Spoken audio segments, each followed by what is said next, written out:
거룩한 밤에 아기 예수 말구유 위에 오니 자네 가장 낮은 곳으로 하늘의 사랑이 오셨네. 죄에 매여 소망 없는 우리를 위해 가장 낮은 곳으로 하늘의 사랑이 오셨네. 온 세상 기뻐해 주역이 나셨다.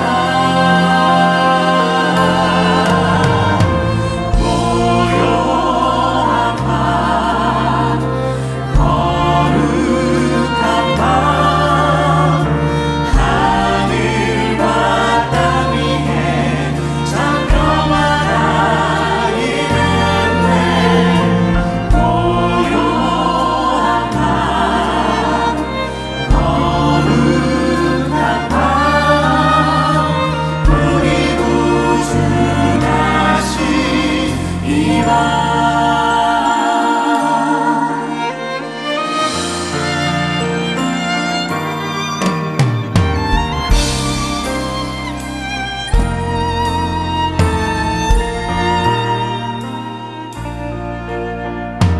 고요한 밤에 거룩한 밤에 우릴 위해 구주가 나신 이 밤에 고요한 밤에 거룩한 밤에 아기 예수 말구유 위에 오니 자네 가장 낮은 곳으로 하늘의 사랑이 오셨네. 죄에 매여 소망 없는 우리 위해 가장 낮은 곳으로 하늘의 사랑이 오셨네. 온 세상 기뻐해 주역이 나셨다.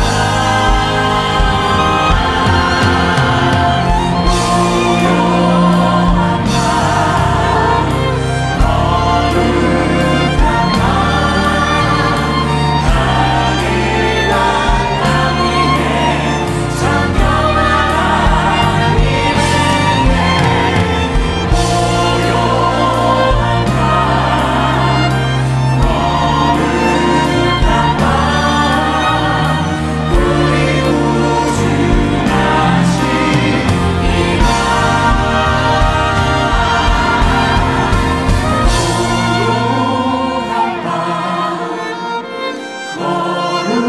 고요한 밤 거룩한 밤 하늘과 땅 위에 참 평화가 임했네.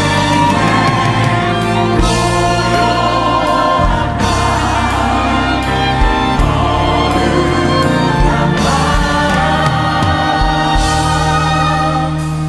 우리 구주 다시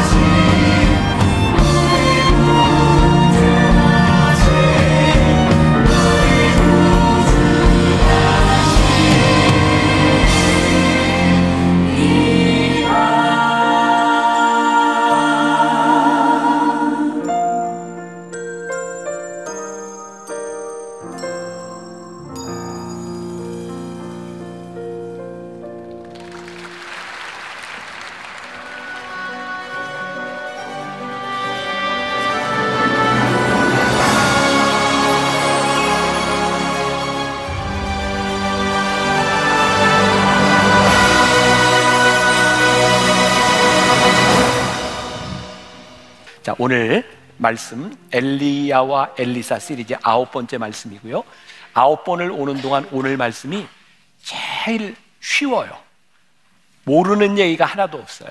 오늘 말씀은 여러분들이 알고 있는 그 이야기들을 어떻게 우리들의 삶에서 실천할까를 이렇게 고민하는 시간이 되면 좋겠습니다. 오늘은 과부의 기름병을 채웠던 엘리사의 기적 이야기, 주일학교를 다닌 사람이라면 몇 번이고 들어봤으면 좋겠는 그런 이야기고요. 오늘 말씀의 제목은 기적을 구할 수 있는 인생을 살다, 이런 제목입니다. 잠깐 영상을 보고 말씀으로 들어가겠습니다. 오늘 우리에게 주시는 하나님의 말씀은 열왕기하 4장 1절에서 7절입니다. 선지자의 제자들의 아내 중에 한 여인이 엘리사에게 부르짖어 이르되 당신의 종 나의 남편이 이미 죽었는데 당신의 종이 여호와를 경외한 줄은 당신이 아시는 바니이다.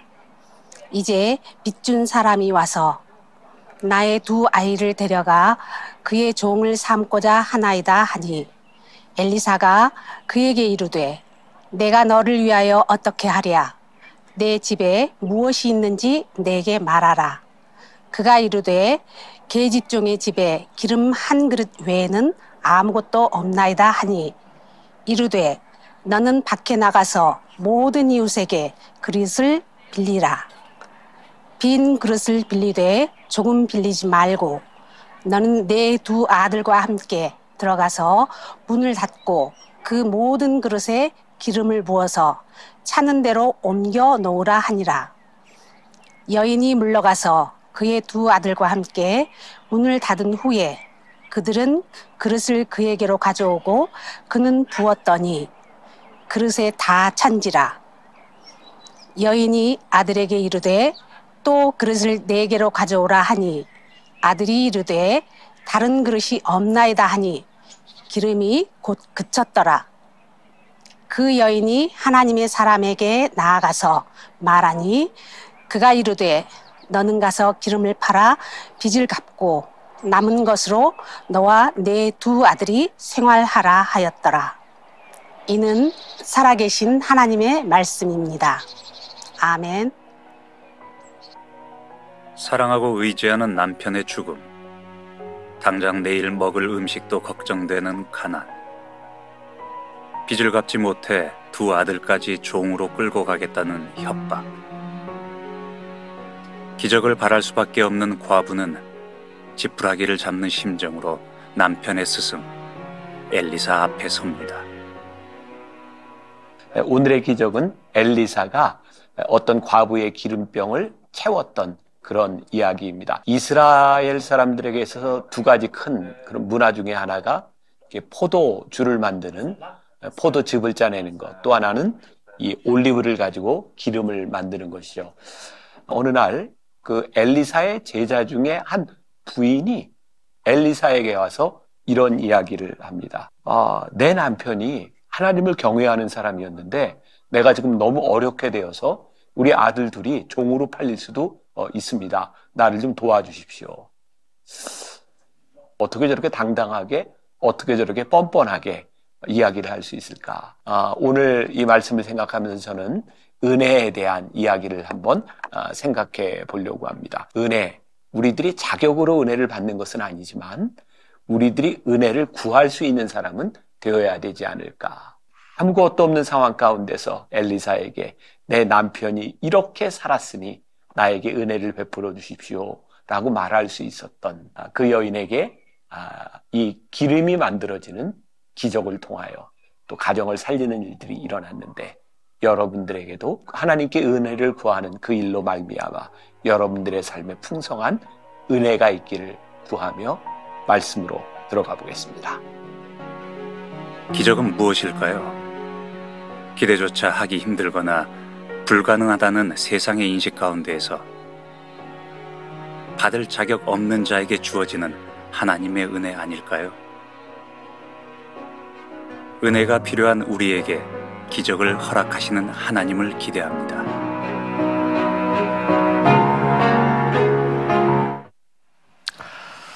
지난주에 모압과의 전쟁에 대한 이야기를 했는데 여호사밧을 보시고 기억하세요? 네, 괜찮아요. 네. 자, 그 모압과의 전쟁 이후에 엘리사가 다시 이제 그의 사역지로 돌아갑니다. 오늘 말씀은 바로 사역지에 돌아가서 만났던 한 과부와의 만남에 대한 이야기고요. 거기가 어디인지 성경에 나와 있지 않아요. 이거 영상을 찍어야 되는데 너무 난감해서 저희가 나사렛에 있는 민속촌을 갔습니다. 거기에서 기름 짜는 틀이 있는 그곳에 가서 제가 이야기를 했고 별로 내용과 관계가 없습니다. 그냥 어쩔 수가 없었어요. 네. 자, 다음 주부터는 또 우리들이 이제 함께 그런 지명들을 찾아가게 될 거고요. 자, 엘리사가 자기의 사역을 마치고 가서 선지자의 학생, 그 과부를 하나 만나게 됩니다. 아마 엘리야 때도 그렇고 엘리사 때도 그렇고 오늘날로 이야기하면 신학교가 있었던 것 같아요. 거기에서 학생들을 양육하고 있는 거죠. 무슨 일이 있었는지는 나와 있지 않지만 이 과부 남편이 세상을 떠났어요. 성경에 보면 이 남편이 여호와를 경외하는 사람이다 라고 되어 있지만 세상을 떠났습니다. 모두에게 일어날 수 있는 개연성입니다. 여러분들이 살아가다가 여러분들이 사랑하는 사람을 먼저 보낼 수 있어요. 여러분들이 살아가다가 암에 걸릴 수도 있고 어려운 일을 당할 수도 있어요.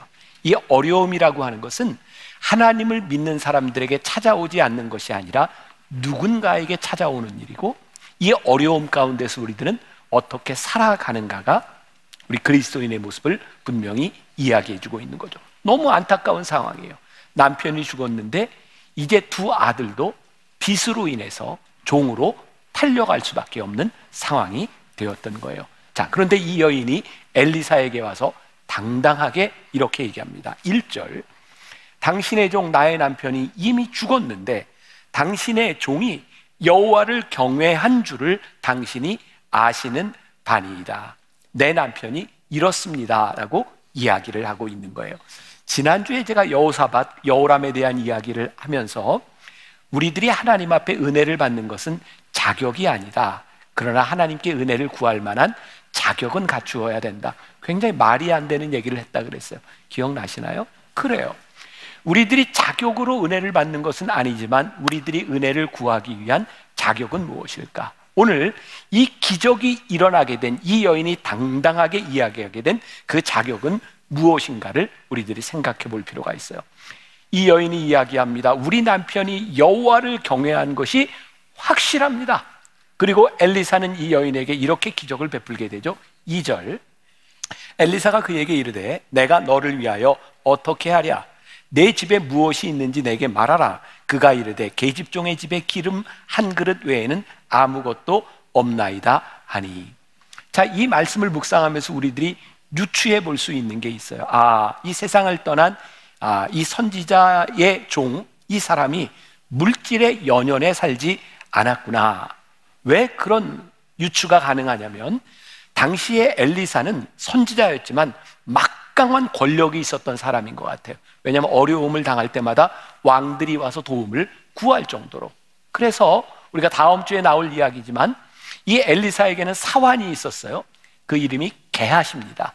근데 게하시가 주인을 속이고 엘리사를 속이고 사기를 치죠. 많은 물질들을 이렇게 중간에서 가로채는 일들이 있었어요. 게하시에게 그런 일이 있었던 것으로 봤을 때 바로 세상을 떠난 이 사람 선지자의 종 역시 물질을 모으려고 생각했다면 얼마든지 모을 수 있는 상황이었겠다라는 생각이 듭니다. 저도 목회를 하면서 종종 그런 생각을 할 때가 있어요. 참 교인들이 신앙생활을 하면서 믿음은 좋은데 참 생각하지 않고 신앙생활하는 사람들이 많구나. 그래서 사기도 잘 당해요. 그리고 사기를 치기에 제일 조건이 좋은 사람이 저예요. 여기서 설교하고 막 찾아가서 사기를 치면 잘 속을 것 같아요. 만일 제가 목회를 하는 가장 중요한 이유가 돈을 버는 일이라고 하면 저는 돈 벌기 위해서 여러 가지 일을 할 수 있을 것 같아요. 그런데 제 삶의 사명과 목적이 돈 버는 것이 아니잖아요. 오늘 이 엘리사의 제자 종 중에 하나, 그 사람 역시 그의 삶의 중요한 가치가 돈을 버는 것이 아니라 여호와를 경외하며 살아가는 것이었기에 그는 돈을 버는데 연연하지 않았다. 그리고 아내가 이렇게 얘기합니다. 당신이 아는 것처럼 제 남편은 여호와를 경외한 사람이었습니다. 그것을 자랑스럽게 이야기하고 있는 거예요. 몇 년 전에 저희 형제들, 사남매가 모여서 이런저런 이야기를 하다가 벌써 15년, 18년 정도 저희 아버님 돌아가신 거 꽤 오래됐네요. 저희 아버님 돌아가셨는데 우리 사남매가 이렇게 우애 있게 잘 지내는 이유가 뭘까 생각해 보니까 저희 아버님이 유산을 하나도 안 남기셨어요. 우리 사남매가 잘 지내는 이유 가운데 하나가 아버님이 아무것도 안 남기신 거예요. 저희가 아버님 장례를 마치고 사남매가 이렇게 모여서 아버님이 남기신 게 뭘까라고 찾아봤는데 아무것도 없었어요. 아무것도 없었던 아버지, 그 아버지가 부끄럽지 않아요. 왜냐하면 저희 아버지는, 저희 아버지의 가난이 부끄럽지 않은 이유는 자발적인 선택이었기 때문에 그래요. 제가 미국에서 공부하는 동안도, 저희 형이 공부하는 동안도 저희 아버지는 생활비나 학비를 한 번도 보내주시질 않았어요. 이유는 교회가 어려웠어요. 꽤 큰 교회였고 저희 아버님이 성공한 목회자였지만 교회가 어려웠던 이유는 교회가 건축 중에 있었어요. 교회가 건축 중에 있음에도 불구하고 저희 아버님은 교회에서 사례비도 받고 다른 사람이 그러는 것처럼 자녀들의 교육비도 받을 수 있었을 거예요. 근데 저희 아버님은 그렇게 하지 않으셨어요. 제가 방학 때 가끔 집에 와서 저희 아버지와 저희 어머니가 다투는 걸 본 적이 있어요. 다투는 내용은 늘 돈 때문이었어요. 아무리 하나님의 사역을 하는 사람들에게 있어서도 돈은 필요한 거고 돈이 없으면 불편한 겁니다. 여러분들이 아무리 하나님을 잘 믿어도 여러분들의 인생에 돈 없이 살아가는 것 불가능합니다. 돈은 우리들에게 필요한 것입니다. 그러나 우리들의 삶이, 사명자의 삶이, 하나님을 경외하는 자의 삶이 돈 때문에 사명을 포기할 수는 없는 거죠. 저희 1세대 전 교회뿐만 아니라 이 세상은 성공했다라고 하는 것을 내가 어떤 집에서 사는 것과 혹은 내가 어떤 차를 타는 것으로 증명하려 할 때가 있었던 것 같아요. 요즘은 그런 시대가 아닙니다. 그때는 그랬어요. 야, 내가 성공했으니 이 정도 차는 좀 타야 되지 않을까. 자, 저희 아버님 돌아가셨지만 저희 아버님을 기억하는 성도들이 있을 거예요. 저희 아버님은 그 당시에 소위 말해서 성공한 목회자였어요. 부흥사로도 이름이 나서 여의도 광장에서 100만이 넘는 사람들 앞에서 설교를 했던 분이니까 그 정도면 한국의 대표적인 설교가로 불리는 분이었어요. 그리고 목회하면서 이 정도 규모의 교회를 거의 30년 전에 건축할 정도면 얼마나 목회에 성공한 분이셨겠습니까? 근데 저희 아버님은 좋은 차를 타보시질 못했어요. 물론 저희 자녀들도 아버님한테 아버지 좋은 차 안 타면 좋겠어요. 그래서 늘 소나타, 옛날에 레간자라고 하는 차가 있었는데 거기까지 타보시고 차를 못 타셨어요. 그런데 교회에서 저희 아버님 은퇴하기 몇 년을 앞두고 그때 성공한 사람들이 타는 에쿠스를 사드렸어요. 그런데 얼마 되지 않아서 저희 아버님이 쓰러지시게 됐고 그 차를 별로 타보시질 못했어요. 그리고 어쩔 수 없는 상황 가운데서 교회에서는 담임자를 새로 뽑아야 됐고 제가 담임이 됐어요. 아들이 담임이 됐어요. 근데 제가 담임이 되고 보니까 아무리 아버지가 원로 목사님이지만 원로면 원로지 어떻게 원로 목사님이 담임 목사보다 좋은 차를 타겠어요? 저는 그건 제가 용납할 수 없는 일이라고 생각을 했어요. 그래서 차를 팔았어요. 그리고 다른 작은 차로 사드렸어요. 저는 제가 지금도 옳은 일을 했다고 생각합니다. 아버지이기 때문에 그렇게 대우를 많이 할 수는 없다고 생각했어요. 근데 얼마 되지 않아서 저희 아버님이 돌아가셨어요. 그게 마음에 너무 맺혔어요. 그냥 저 차를 타시도록 놔뒀으면 내가 이렇게 후회하지 않았을 텐데 내가 참 못된 아들 같아서 그 마음이 많이 아팠어요. 저희 아버님이 은퇴를 하셨을 때 그 당시 목회자들은 돈을 모으거나 집이 없으니까 교회에서 저희 아버님에게 사택을 사드렸어요. 저희 아버님도 그 사택을 받자마자 교회에 내놓으시고 전세로 살다 돌아가셨어요. 아마 그런 아버지 때문에 저도 은퇴 이후에 교회에서 저에게 사택을 사줬지만 제가 그 사택을 가지지 않고 교회에 내놓겠다라고 말할 수 있었던 것 같아요. 저는 저희 아버지가 참 자랑스러워요. 제가 오늘 설교를 하면서 우리 아버지는 이런 분이셨습니다 라고 말할 수 있는 게 너무 감사하고 자랑스러워요. 우리 아들, 며느리, 식구들이 요 예배를 아마 드리고 있을 거예요. 저희 며느리가 시아버지를 참 자랑스럽게 생각합니다. 맞지? 저를 자랑스럽게 생각하는 이유 가운데 하나는 제가 우리 아들과 며느리가 결혼할 때 둘이 결혼을 하고 시청 앞에 원룸 오피스텔에서 사는데 제가 전세금을 마련해 주지 못해서 둘이 전세금 그 대출을 받아서 그 원룸 오피스에서 살았어요. 우리 며느리가 그걸 참 자랑스럽게 생각한다고 저는 믿어요. 그렇지. 저희 며느리 친구들이 그런 얘기를 했대요.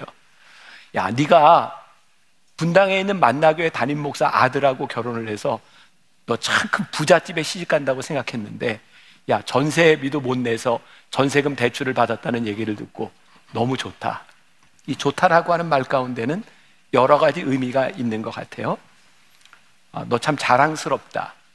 우리 며느리가 저를 자랑스럽게 생각하는 이유는 제가 돈이 있기 때문이 아니라 돈이 없기 때문이에요.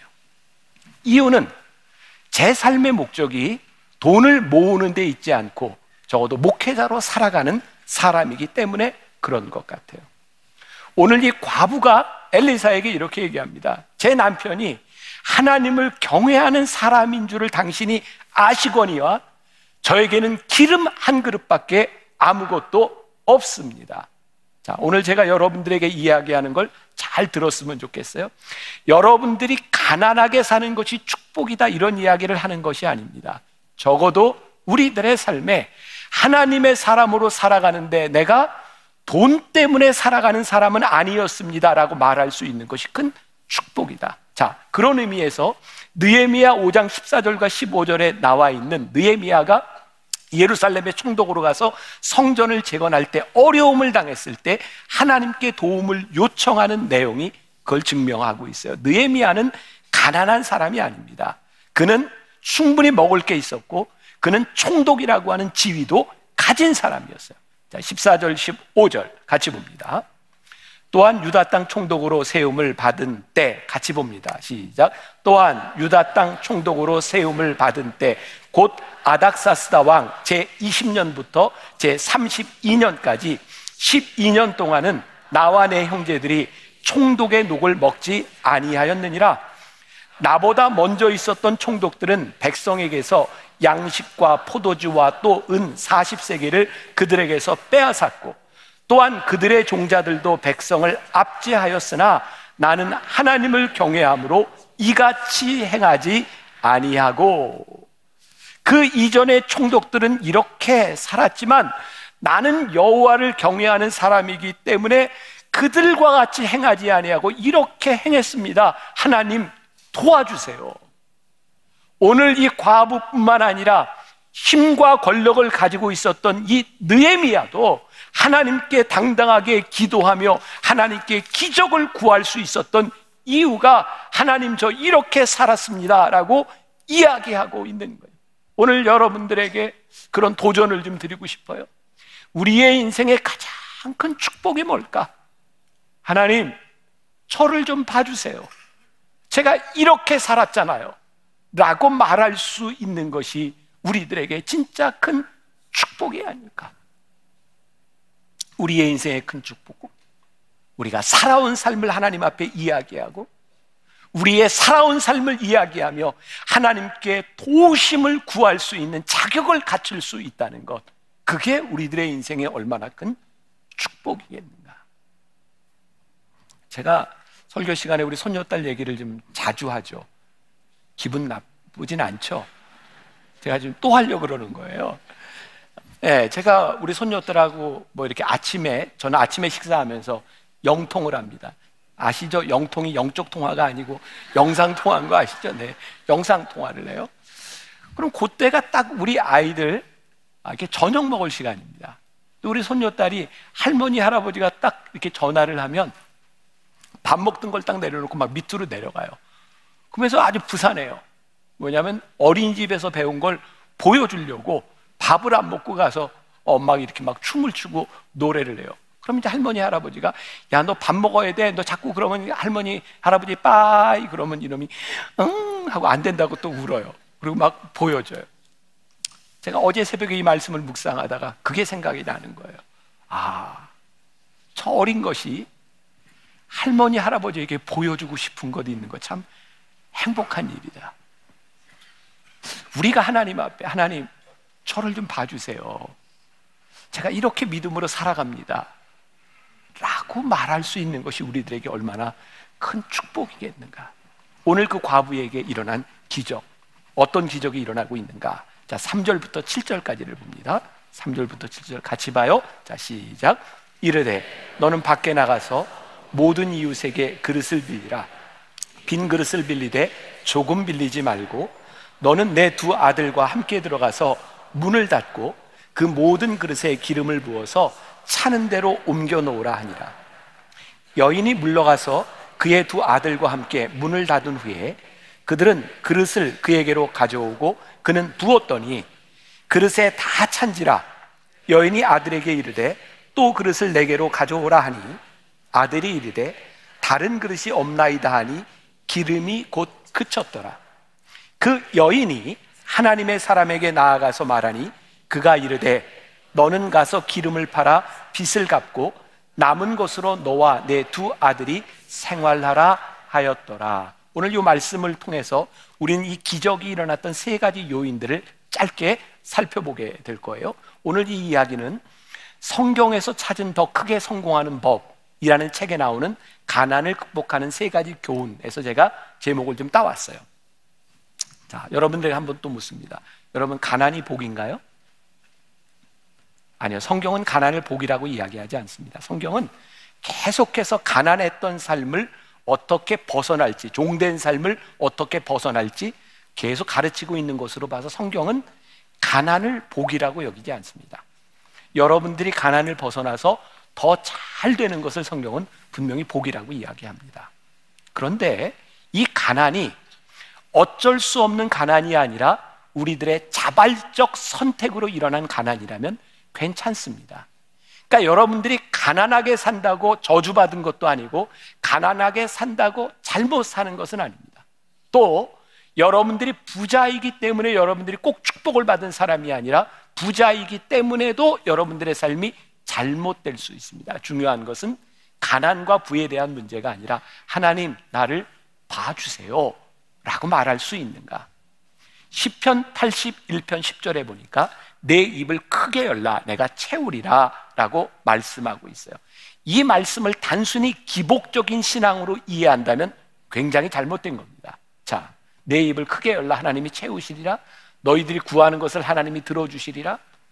자, 언젠가 제가 설교했던 기억이 있어요. 만나와 메추라기를 보면서 하나님께서 만나로 이스라엘 백성들에게 먹여주셨고 또 그들이 고기를 먹고자 할 때 그들의 소원을 들어서 메추라기를 다 보내셨어요. 진영 사방 이쪽 저쪽에 메추라기가 가득 쌓이게 되었어요. 그런데 성경은 그들이 메추라기를 잡아 이 사이에 끼기도 전에 그들이 저주를 받아 죽었다라고 기록하고 있어요. 그리고 그것 이름을 기브롯 핫다와라, 탐욕의 무덤이라 라고 붙여주셨어요. 그들이 원하는 걸 얻었지만 하나님은 그것을 축복이라고 말씀하지 않으시고 그것이 탐욕의 무덤이라고 말씀하고 있습니다. 그러고 보니까 그들이 원하는 것이 다 이루어지는 것이 축복이 아니라 하나님께서 오늘 그들에게 이 축복을 부으신 데는 이유가 있구나. 저는 또 그런 생각을 해요. 하나님이 우리들의 인생에 부으시는 때가 있어요. 물질을 우리들에게 부으시는 때도 있고 우리들의 건강을 통해 우리를 사용하시는 때도 있어요. 그때 너희의 입을 크게 열라는, 물질로 하나님이 우리들에게 복을 주실 때 하나님을 제한하지 말고 크게 열어라. 하나님이 건강하게 너희를 쓰시고자 할 때 자꾸 뒤로 빼지 말고 하나님이 나를 쓰실 수 있도록 너희를 다 열어라. 하나님은 우리들이 바라는 것만큼의 욕망을 채우시는 분이 아니라 우리들이 하나님 앞에 경건한, 하나님 앞에 거룩한 사람이 될 때에 우리들이 입을 크게 열수록 하나님은 우리를 채우시는 분임을 우리들이 보게 돼요. 오늘 이 여인에게서 일어났던 그 일, 그 여인의 그릇이 가득 찰 수 있었던 이유 가운데 하나는 그들이 얘기하는 것처럼 하나님을 경건하게 섬기는 가정이었기 때문에 엘리사를 통해서 이런 기적을 행해 주시고 그것이 그들에게 축복이 되는 거예요. 우리들이 하나님을 믿는다고 하는 것은 내가 믿는 것을 믿는 믿음이 아니라 하나님이 어떤 분이신지를 믿는 믿음에서 우리들에게 나오는 거예요. 하나님은 어떤 분이세요? 하나님은 선하신 분이에요. 하나님은 거룩하세요. 하나님은 공의로우세요. 하나님은 아름다우신 분이세요. 우리가 그 하나님을 믿을 때 그 믿는 믿음에서 우리들이 살아갈 수 있는 것, 우리들에게 어떤 소망이 있는가, 하나님을 우리들이 믿기 때문에 어떤 소망을 이야기할 수 있는가, 그것이 우리들에게 중요한 일이겠죠. 자, 오늘 기적이 일어나는 또 하나, 하나님은 은밀하게 일하고 계시는 분임을 오늘 말씀이 이야기하고 있어요. 4절에 보니까 너는 내 두 아들과 함께 들어가서 어떻게 해요? 문을 닫고. 왜 문을 닫으라고 이야기를 했을까? 말씀 묵상이라고 하는 것은 뭐 이렇게 대단한 게 아니에요. 왜 문을 닫으라고 했지?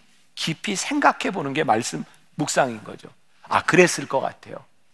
지금 이 여인이 하는 일들, 이 찢어지게 가난한 이 집에서 옆집에서 그릇을 다 빌려다가 모으는 것을 보면 사람들이 뭐라고 생각할까? 잘 뭐 하는 짓이야? 전혀 지금 이 여인의 이 삶에서 합리적이지도 않고 이성적이지도 않은 거예요. 상식적이지 않은 거예요. 사람들이 상식적이 아닌 일을 볼 때 얼마나 말하기 좋아해요. 그래서 문을 닫으라고 하셨구나. 저 사람들의 이야기를 듣지 말고 네가 하나님의 음성을 듣고 그대로 행하라고 문을 닫으라고 했구나. 우리들이 믿음의 삶, 신앙적인 삶을 살아가는데 때때로 우리들이 묵묵히 말씀에 따라 살아가야 될 때가 있어요. 사람들의 이야기에 귀를 기울이지 말고. 그러고 보니까 예수님도 야이로의 딸, 백부장의 딸을 고쳐주실 때 사람들이 이 아이가 벌써 죽었다라고 이야기하시는데 예수님은 잔다고 얘기하시잖아요. 그리고 그 집에 들어가서 야이로와 제자 셋만 데리고 가서 문을 닫고 이렇게 말씀하세요. 달리다굼, 일어나라. 사람들은 다 죽었다고 얘기하는데 예수님이 잔다고 이야기할 때 그 아이를 위해 기도하는 예수님을 바라보며 사람들이 어떤 이야기를 수근수근 하고 있었을까요? 그래서 문을 닫습니다. 때때로 우리들의 삶에 이 기적이 일어나는 중요한 일이 있는데 사람들의 말에 너무 귀를 기울이지 말고 내 믿음으로 살아라 라고 하는 말씀을 하고 있는 거예요. 아주 흥미로운 문장을 하나 읽어드립니다. 긍정적인 사람은 한계가 없고 부정적인 사람은 한계 없다. 제가 은혜를 받고 하나님께서는 제 삶은 너무너무 긍정적으로 바꾸셨어요. 참 은혜를 받고 났더니 하나님이 하시면 하는 거더라고요. 저는 그래서 마음에 이렇게 뜨거운 열정이 생기면 그냥 합니다. 근데 제 마음이 뜨거워서 한 일인데 하나님 마음에 안 들면 하나님이 막으세요. 하나님이 원하시면 길을 열어주세요.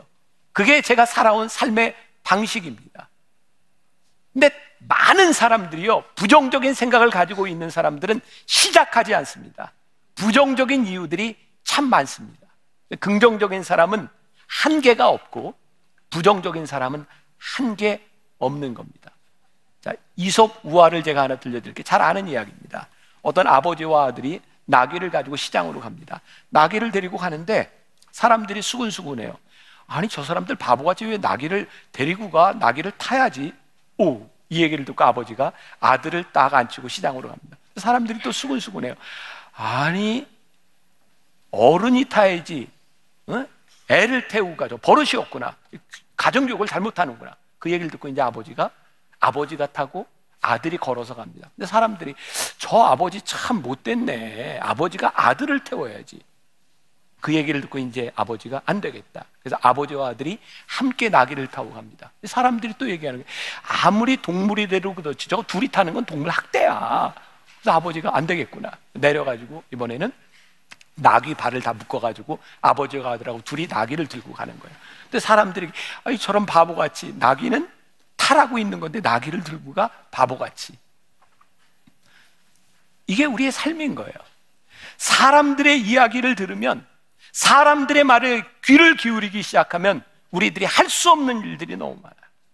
그래서 오늘 우리들에게 하나님께서 우리들에게 말씀하시고 우리들에게 순종하라고 하실 때 문을 닫고 라고 하는 말은 너희들 너무 세상 소리에 신경 쓰지 말고 내가 믿음으로 행하라 라는 말이 아니었을까. 지난 3년 코로나가 우리를 참 힘들게 했어요. 진짜 힘들었던 건 코로나보다 사람들이 공포 속에 있는 것이었어요. 물론 코로나로 인해서 많은 사람들이 죽었어요. 어려움을 당했어요. 제가 코로나 3번 걸렸습니다. 처음 코로나에 걸렸을 때 제가 이야 나도 드디어 글로벌 이벤트에 참여한다 라고 이야기했어요. 아니 세계적으로 유행하는 코로나에 한번 나도 걸려보는 거 괜찮다. 걸려보니까 많이 힘들기는 했지만 또 낫고 이렇게 살아가요.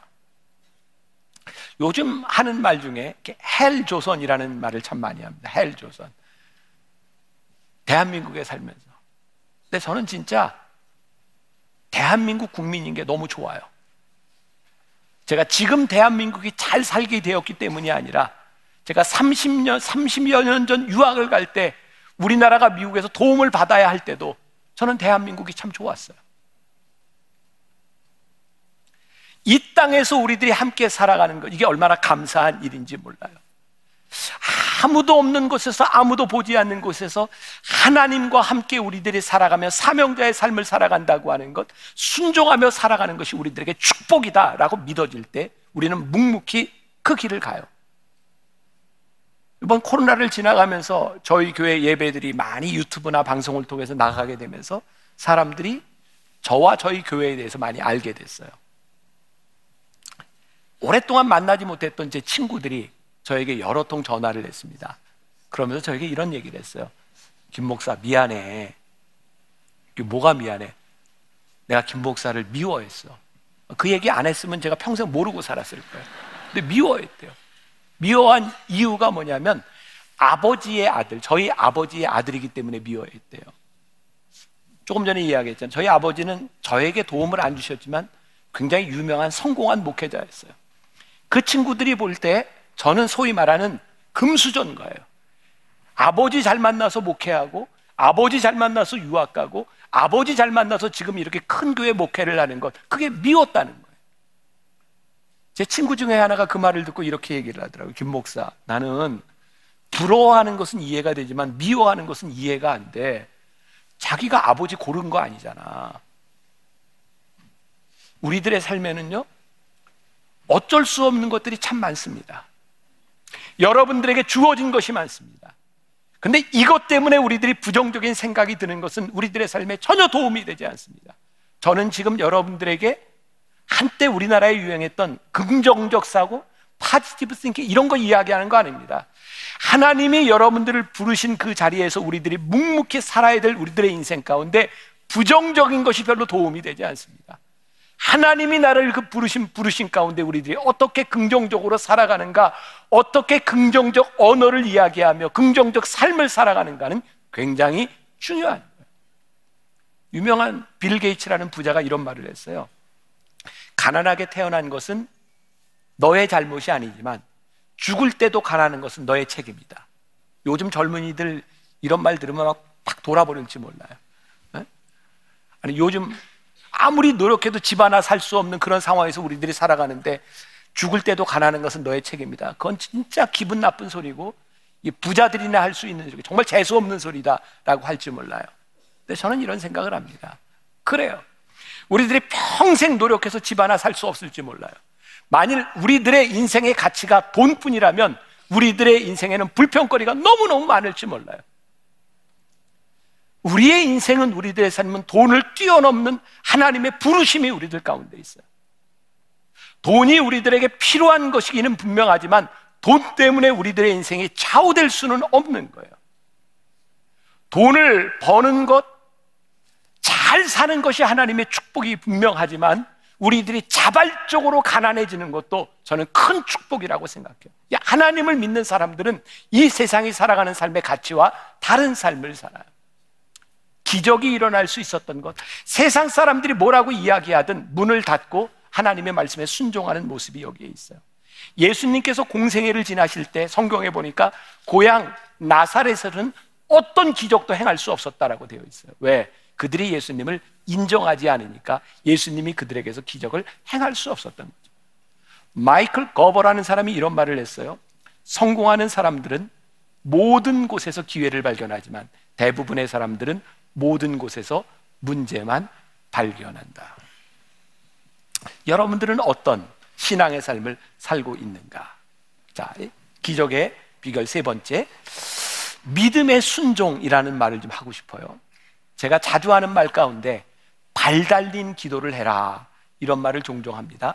믿음과 순종은 짝을 이루어야 되는 거예요. 오늘 본문 5절에 보니까 여인이 물러가서 그의 두 아들과 함께 문을 닫은 후에 그들은 그릇을 그에게로 가져오고 그는 부었더니, 사람들이 어떤 부정적인 이야기를 할지 모르는데 문을 닫고 그들은 엘리사가 이야기한 대로 행합니다. 그리고 그들이 행한 것만큼 행한 후에 기름이 그치게 되죠. 순종이 쉽지 않습니다. 순종이 어려운 것은 우리들이 실행하지 않기 때문에 순종이 어렵습니다. 우리들에게 긍정적인 마음이 들었지만 바로 순종하지 않으면 순종하지 않을 이유와 부정적인 생각들이 우리들에게 찾아옵니다. 그래서 하나님께서 우리들에게 믿음을 주실 때 이 믿음을 가지고 순종하는 것을 통하여 우리는 하나님께서 베푸시는 기적과 하나님의 역사를 경험하게 되어 있어요. 제가 청년 사역을 할 때, 그때는 한때 유행하던 말 가운데 하나 골드미스예요. 골드미스. 이 청년들이요, 남자들은 군대를 갔다 오는데 여자들은 군대를 가지 않고 사회생활을 먼저 시작하니까 결혼 정년기가 되면 남자들이 여자 청년들만큼 스펙을 갖추지 못합니다. 그래서 여자들이 결혼하는 게 쉽지 않습니다. 그래서 그 시기를 이렇게 넘어가면 여자 청년들이 좋은 직업을 가지고 좋은 연봉을 받으며 사는데 그 친구들을 가르쳐서 골드미스라 이렇게 불렀어요. 이 친구들이 저희 교회 안에도 모여서 기도하는 모임이 있었어요. 결혼을 놓고 기도합니다.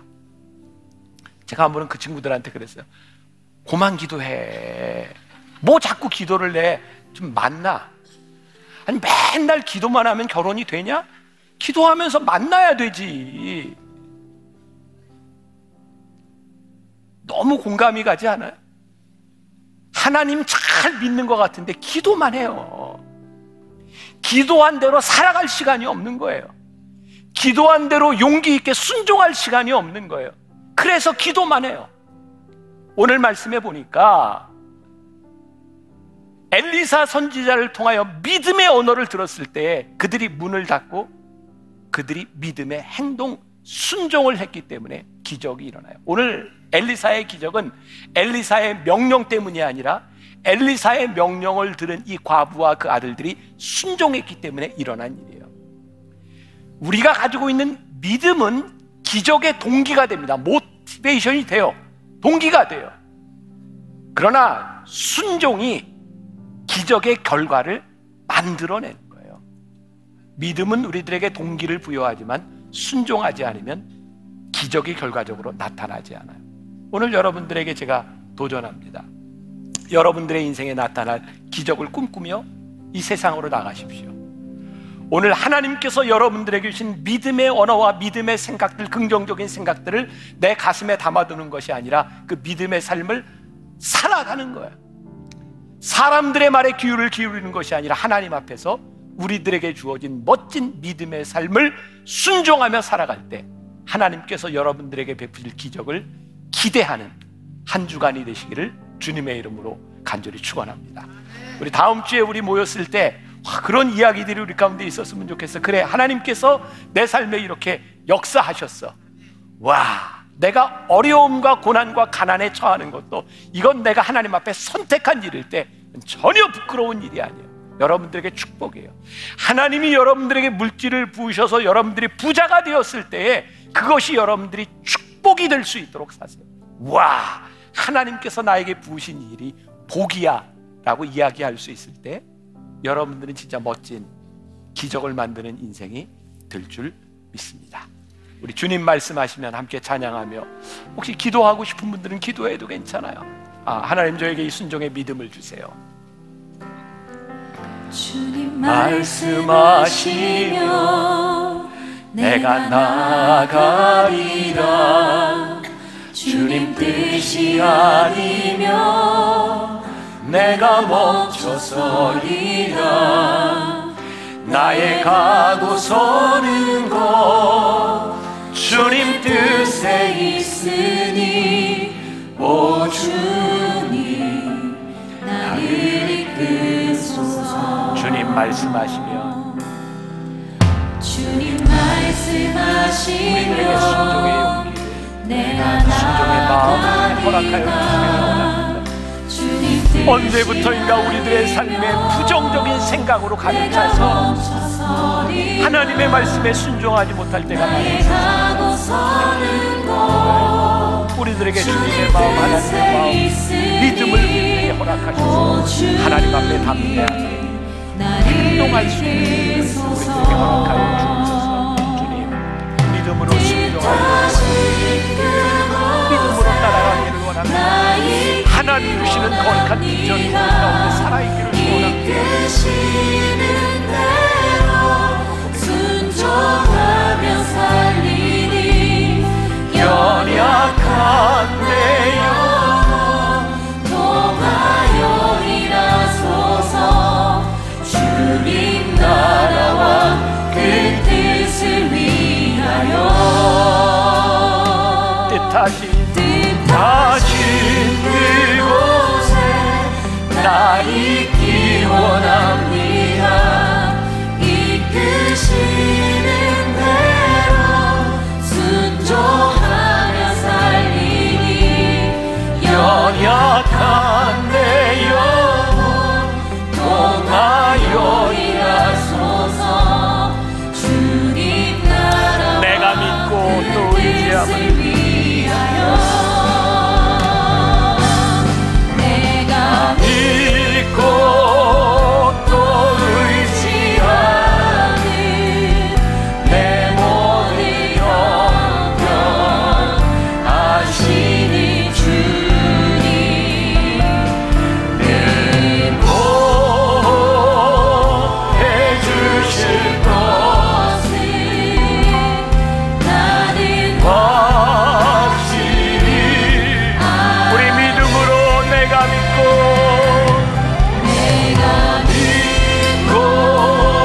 또 의지하는 내 모든 영역 아시는 주님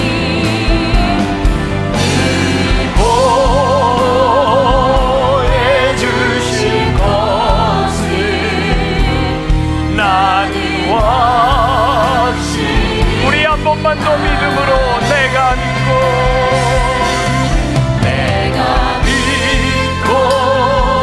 또 의지하는 내 모든 영역 아시는 주님 보호해 주실 것을 나는 확실히